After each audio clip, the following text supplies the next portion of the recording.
Thank you very much, Madam Speaker.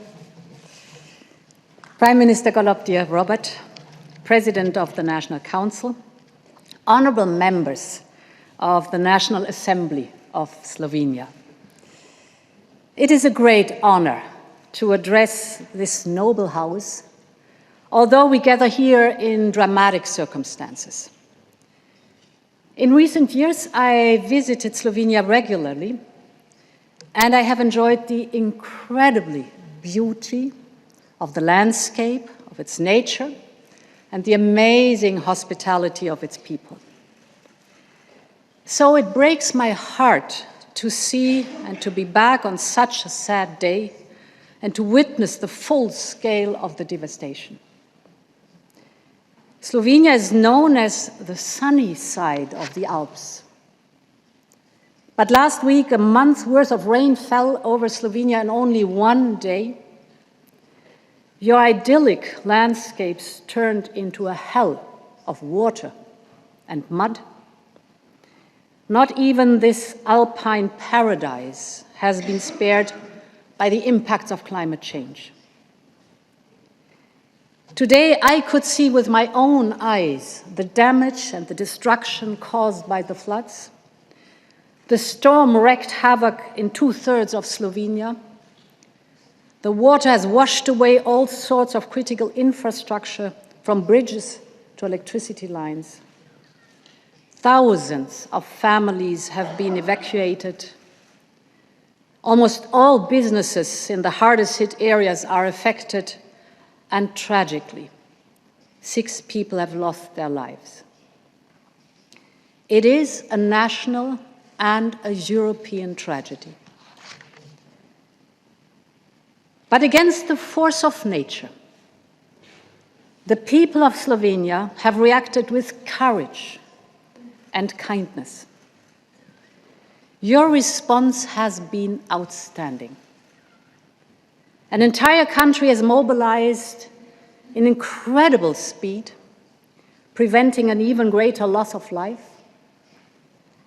We were all moved by the images of firefighters risking their own lives to save 22 small children from a flooded kindergarten, or by the scene of a young boy with a blue umbrella bringing snacks to a helicopter crew.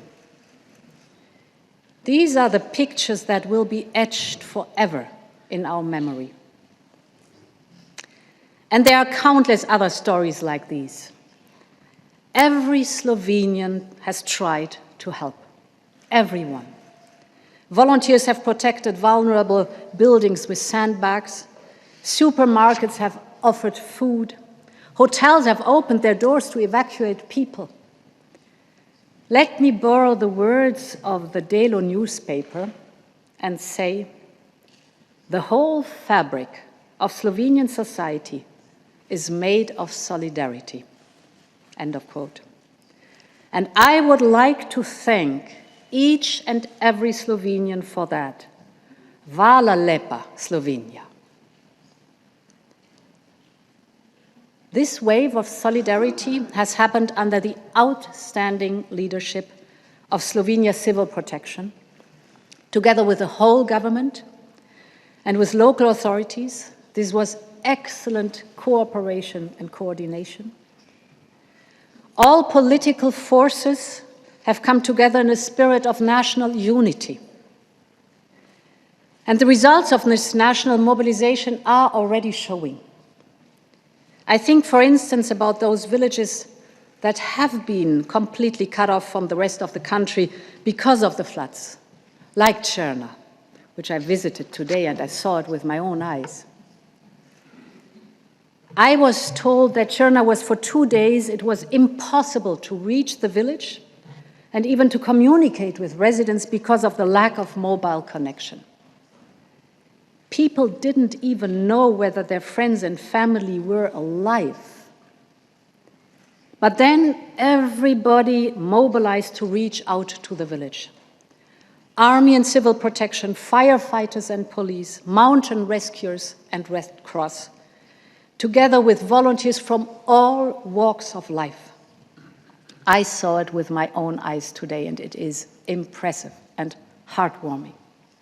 They managed to bring food in by helicopter, to rescue the most vulnerable, to clean up the endless mud, and then to restore a road connection.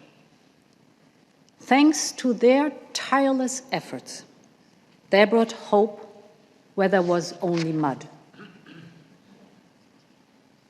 This fast reaction has come as no surprise for all of us in the European Union, who have already seen Slovenian solidarity in action.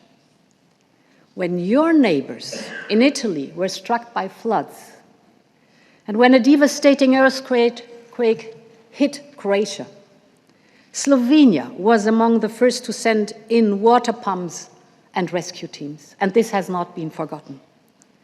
You're also a leading contributor to our humanitarian efforts in Ukraine. Many thanks for that. Now, I want to assure you that all of Europe is with you in this time of need. Commissioner Lenarčič was here already during the weekend to take part in an early emergency meeting of your government. And today I am here to discuss concrete ways for our union to stand at the side of Slovenians. That was the content of our bilateral talks with the Prime Minister today, this morning. As soon as Slovenia's government called for European support, we activated the Union Civil Protection Mechanism. 8 member states responded to our call within 2 days. They have already made available 6 mobile bridges, 4 helicopters, 14 excavators, all with relevant crews to help with the emergency. Today, for example, in Črna, I met with teams from Austria, from Croatia, from France, from Germany, who are already working across the country, cleaning the debris with the excavators and building emergency bridges to reconnect isolated areas. Europe is here for you, and we stand ready to assist with anything you may need. Europe will also be by your side in the coming weeks and months for the recovery and the reconstruction. Slovenia can request and will receive financial support from the European Union. And we have discussed a package of 3 components. First of all, from the Solidarity Fund, 400 million euros are accessible. Time is of the essence, therefore the European Commission can pay in advance of up to 100 million euros before the end of the year. And then, based on Slovenia's request and with the first damage assessment, an additional solidarity payment up to 300 million can follow next year. The second element. Slovenia could request in addition up to 2.7 billion euros under Next Generation EU. This is fresh money. Here too, time is of the essence, as you will have to make the request by the end of August already. This has something to do with the procedures of Next Generation EU. So I discussed with the Prime Minister, dear Robert, that we immediately, as of today, create a task force jointly, Slovenia and the Commission, to fast-track the necessary assessment and administrative work so that we make it, I'm confident, till the end of the month, and then this money over time will be accessible for you. On top of this, we will also mobilize the European Agriculture Crisis Reserve to help farmers who have lost livestock, crops, and machinery. We will find all possible ways to match Slovenia's proverbial solidarity. And finally, the third element, we are looking at reprogramming existing EU funds.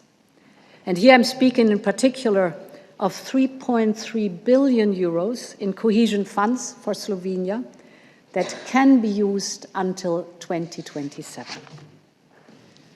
Honourable members, Prime Minister, dear Robert, during your speech to the European Parliament last year, you said, when a community is united and determined, then that community can push the boundary of what is possible. End of quote. This is true for Slovenia as well as for Europe. And it is certainly true as we respond to this Slovenian and European tragedy. I have not the slightest doubt that with Slovenian spirit and with the confidence and courage and endurance and stamina I saw today, impressive, and with Europe's support and solidarity for our friend and member, Slovenia. Slovenia once again will stand strong, will recover fast at the heart of Europe. Long live Slovenia and long live Europe. Thank you very much.